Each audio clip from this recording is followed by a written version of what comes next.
தேமுதிக கட்சி நிர்வாகிகளை சந்தித்து ஆதரவு திரட்டிய காஞ்சிபுரம் அதிமுக நாடாளுமன்ற வேட்பாளர்.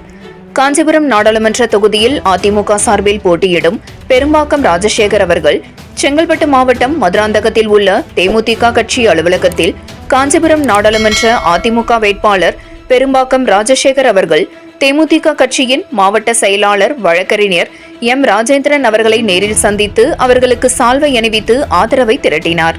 இதனைத் தொடர்ந்து தேமுதிக கட்சியின் ஒன்றிய நகர பேரூர் கிளைக்கழக நிர்வாகிகளுக்கும் சால்வை அணிவித்து வருகின்ற நாடாளுமன்ற தேர்தலில் அதிமுக பெருவாரியான வாக்குகள் வித்தியாசத்தில் வெற்றி பெற வேண்டும் என கூறினார். இந்த நிகழ்ச்சியில் அதிமுக செங்கல்பட்டு கிழக்கு மாவட்ட கழக செயலாளர் திருக்கழுக்குன்றம் எஸ் ஆறுமுகம், மதுராந்தகம் அதிமுக சட்டமன்ற உறுப்பினர் மரகதம் குமரவேல் மற்றும் அதிமுக தேமுதிக கட்சி நிர்வாகிகள் பலர் கலந்து கொண்டனர்.